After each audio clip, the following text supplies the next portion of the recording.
Hello students, welcome to our session. Today we are going to see the more parameters about transistor. In this session we will discuss about stability factor, biasing and biasing stability, small signal low frequency operation of transistors. So let us recap what we have discussed in previous session. Our last discussion was about stabilization. Stabilization is a process of making something more secure or stable. We want our system to be robust. They must not fluctuate from their desired functioning. So what we use stabilization. And what is our device which we want to control for stability is transistor. In transistor, we have seen in several sessions that the operation of transistor is mainly affected by temperature because we have the electrons and holes inside the transistor. Transistor is made up of p-type and n-type materials combination. Either we may have PNP transistor or NPN transistor. So these generation of electrons and holes directly depend upon the temperature. So the main factor that affects the operating point is the temperature. So fluctuation of operating point from the desired place will make our system unstable.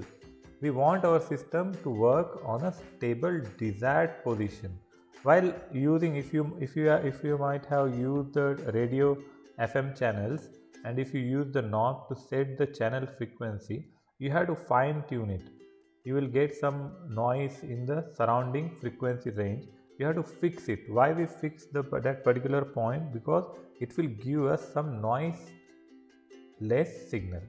Similarly, we have to set the operating point because these transistors, while they are made in the companies, every transistor will have small variation. So their beta will be different.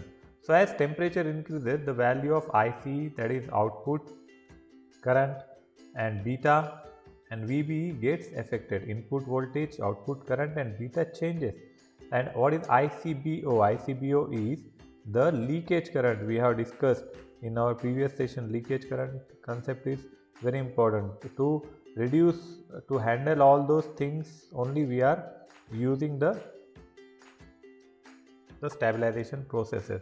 So the ICBO, that is the reverse leakage current, it gets doubled for every 10 degree rise in temperature. So this particular leakage current is undesired.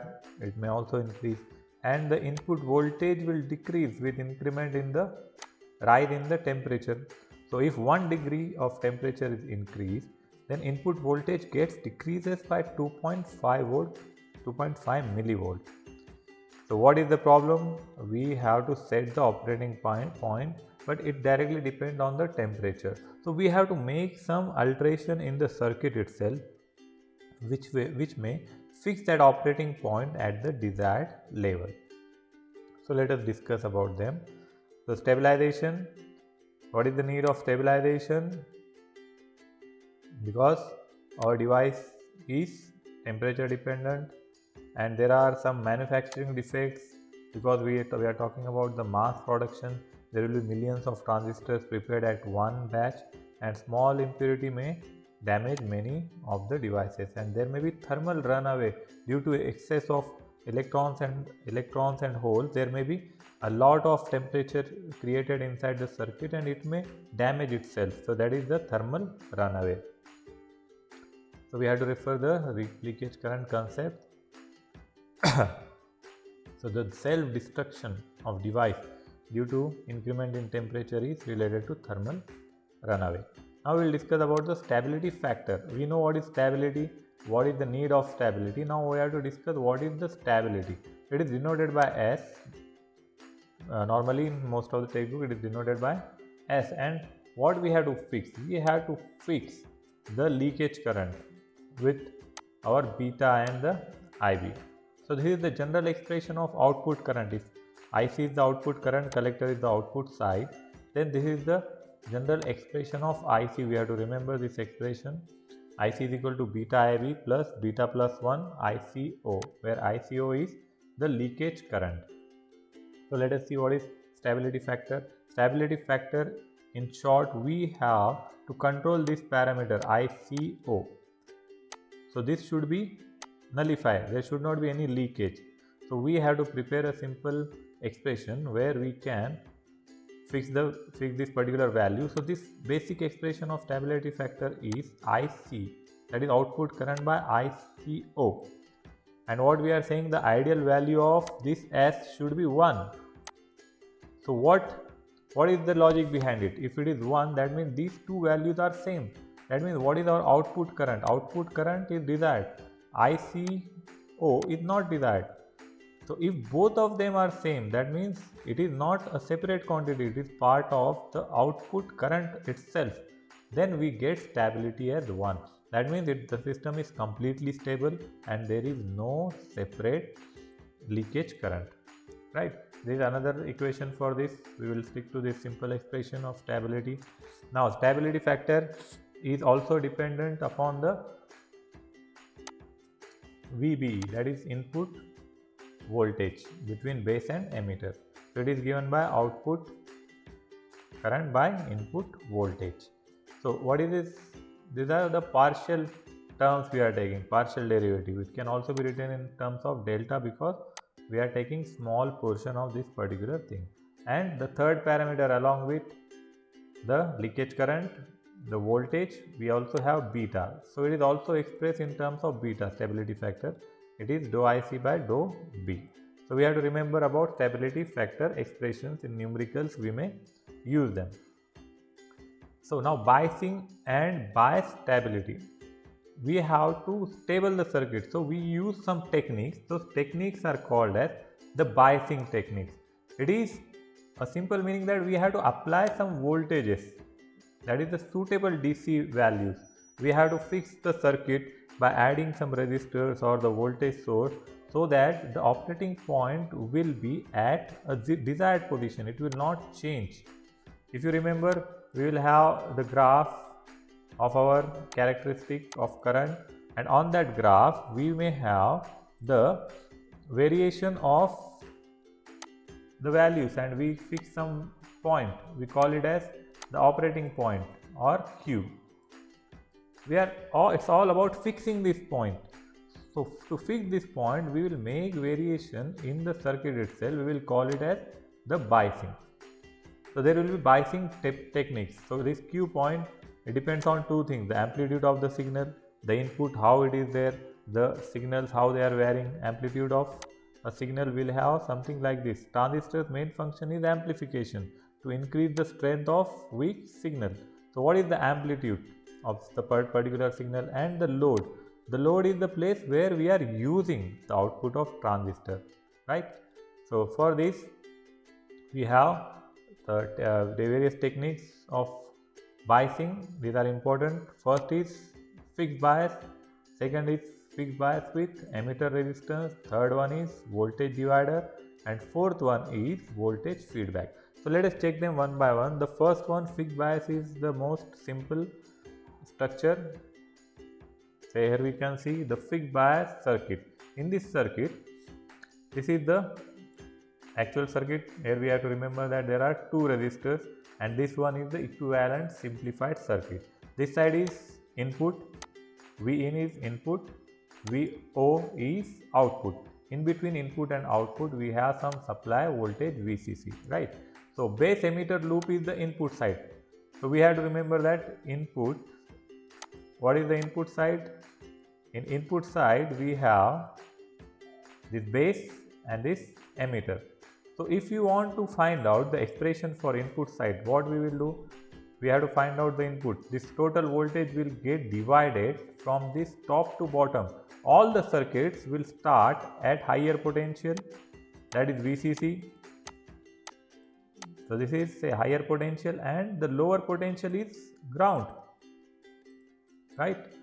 So higher potential and lower potential are the two reference points. From here our current will start and it will reach to the lower point. So this is the path. We are going like this from then into the transistor and to the bottom. So everything coming in between will be part of the expression. This total voltage VCC will get divided into these two particular places. So first will be, let me change the current, this color, so that it will be easily visible.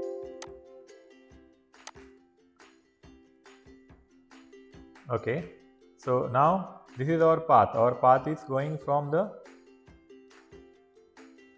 let me take this highlighter. Okay, so from VCC to, so first VCC will get divided into IB RB. So first parameter will be IB RB. Then next it will go to like this. From here it is coming, then going to the ground. So next voltage is VB. So total voltage VCC is getting divided between IB RB and VB. So from here IB will be equal to VCC minus VB by RB. So this expression we have to remember, and this is the simplified representation of the same circuit. Same circuit we can write in this way also, that is equivalent circuit. So output side, what we have, output path is, say from VCC it will begin from VCC and it will go to output. So VCC is getting divided between ICRC and V0. So it will be ICRC plus V0. So from here, this V0 will also have the path from this ground. So if we take directly VC voltage, if we want to calculate this VC will be VCC minus ICRC. And the third one, if we write VCC, what will be the expression? Let me write here. So here for this one, VCC will be equal to, for output side, say VCC, I think it's not clear. Let me change this one. Okay, this is fine. So VCC will be equal to, first VCC is coming toward the output side. First parameter is there RC. So voltage across this RC will be ICRC. So it will be equal to IC and RC. Then next, it is started from the higher potential, it will go to the lower potential. So next it is going from the transistor. So this path in transistor, what are the parameters? We have emitter, the arrow is going out. We have collector, base is for the input, base is not for the output.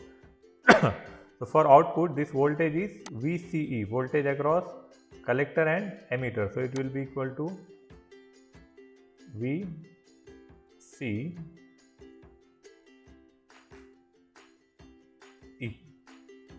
So this total voltage is divided between ICRC plus VC. This is for the output side. From here we can write expression for IC. So before that is writing expression for the VC. So what will be VC equal to, according to our division of voltage, it will be VCC minus ICRC. So same thing is directly written here. VC is equal to VCC minus ICRC. From here output current IC can be written in this form. And of course, the relation between the IC and IB is given by IC is equal to beta IB. So this is for fixed biasing. In fixed biasing, we have two resistors we have to remember. Then fixed bias with emitter resistance. We will add the third resistance here. Third resistance will be added with the emitter side.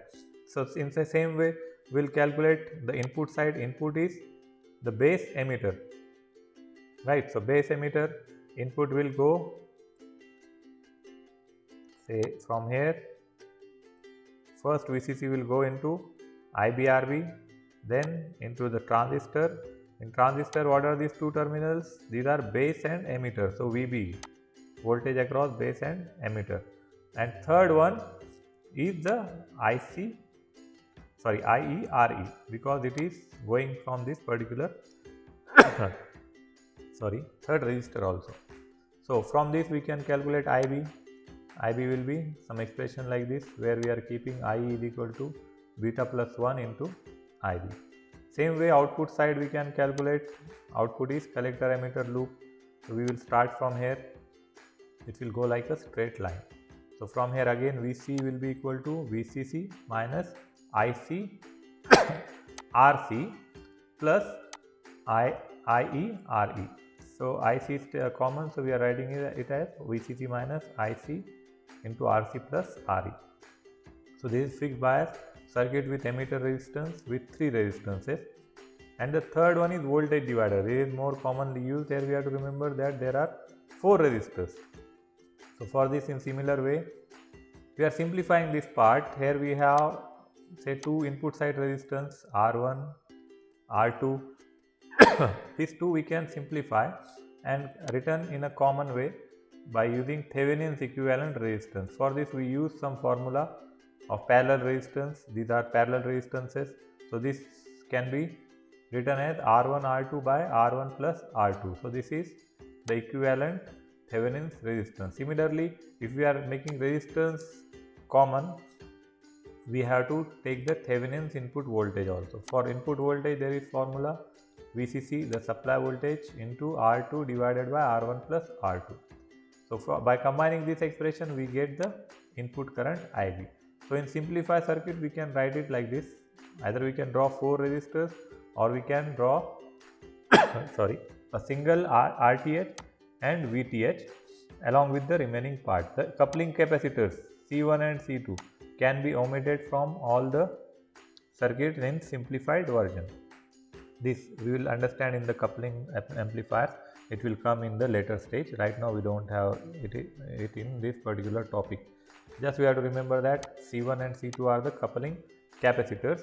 They couple various stages of amplifier. We can connect so many amplifiers in the form of array, one after one. For that they are used, we will see at appropriate place. So this is about the voltage bias resistor. So in voltage bias resistor we have this particular circuit. Now we will see various parameters, the characteristic, input output characteristic and the stability characteristic. So in first we will see the transfer characteristic. It is a very simple characteristic. It is given between the output current IC and the input voltage VBE. So it is between output current and input voltage. So how it is getting transfer of resistance from one place to another place. For that this is the graph, like the voltage, input voltage is increasing, how current is changing with respect to this particular voltage. That is the transfer characteristic graph. So if we have the variation in temperature, we get the various graph. So here we can see for the same device, we are taking self-bias circuit. The first one what we have discussed before some time, we have a graph transfer characteristic between the input voltage and the here we have output current. So if we have changes in the temperature, this graph will change. You can see here for 150 degrees Celsius at 0.3 volts current starts getting conduction. As temperature decreases, more voltage is required, right? If we have more temperature, less voltage is required, because due to that temperature itself there will be generation of electrons and holes. So this is about the biasing transfer characteristic. Other transfer characteristics we can check in terms of load line. Load line we have discussed, it is used to formulate the Q point, the operating point on the line. So on the characteristic we draw the lines. These lines also get changed with respect to temperature. So they say this is temperature 1, this is temperature 2. Temperature 2 is higher, that's why we are getting conduction earlier. So for that there will be variation of the load line, and for various temperatures there will be difference in the load line. By using stability circuits we can fix this particular operating point. Now let us see the general characteristics, input characteristic and output characteristic of the transistors. The most commonly used configuration is common emitter. In all the configuration we have 3 configuration: common emitter, common base and common collector. The common emitter is the most commonly used. So the input characteristics are like they are more they are more similar to the diode input characteristics. We can say we increase the voltage, the input voltage, at particular cutoff time we get the flow of current, right? This is for various values of VC, output voltage current, and the current increases. This for input. Output, the collector side is output. Output side characteristic are between output current and output voltage. Input side characteristics are between input current and input voltage. What are the input characteristics for common emitter? Common emitter input is base and input voltage is VB. So characteristic is between IB and VB. We have to remember this. And for output characteristic, the characteristic will be between output current and output voltage. We should also remember that current is always shown on the vertical axis and voltage is always shown on the horizontal axis. So we have three regions we have discussed earlier: saturation region, cutoff region and active region. Transistor can work into three regions.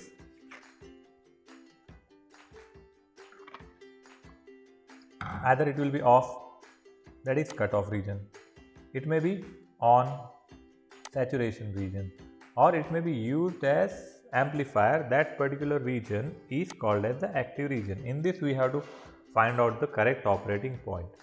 So output voltage changes, input voltage changes, and we get the graph like this, where how they change with respect to the input. We give input and we get various values at the output. So we have to change the input. This is at the input 0, that is no input current.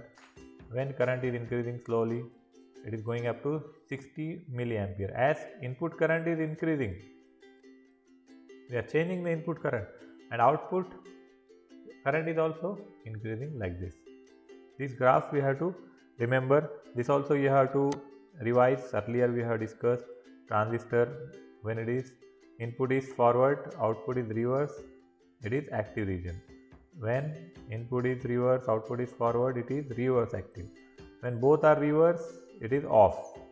When both are forward, it is saturation, on. So we have to remember these stages. So similarly, we will have common base mode characteristic, input characteristic like a diode, as I said, and the output characteristic between output current and output voltage. So as the configuration changes, input and output terminal will change. You have to change these names. So overall the graph will be of similar nature for all the transistors. This will be like this. So last we will have introduction about the small signal low frequency operation of transistors. We represent our circuit in some hybrid model. So these hybrid models are for the input impedance, output admittance, gain and the transfer voltage ratio. These are called as the hybrid parameters. If we see this diagram, we have input Vi, we have output V0, input voltage, output voltage. In between there may be circuit. We have IN1 and I0 here. This we are representing for the input impedance and the output side. So what is the fixed formula for this? Say input side, we have four hybrid parameters: HI, HRE, HFE and HOE. Simply it is for the HI, input, you have to remember. HR, you have to remember reverse, again for the input. Then HF, forward, for the output. HO, again for the output. VI is given by H11 I1 plus H12 V0, where H11 is related with input impedance, H12 is related with transfer voltage ratio at input side here. So H11 you can write it as H11 or HI, H12 or HR. To input side, output side I0, this will be given by H21. H21 is the gain, the forward transfer gain, or HF. We can write H21 or HF plus H22, that is the output V0. That is output admittance. So more detail we will memorize it whenever required. For this session, this is enough. Have a good day. See you in next session. I will try to make JFET animation, and we will have next topic with the animated effects. Till then, have a good day.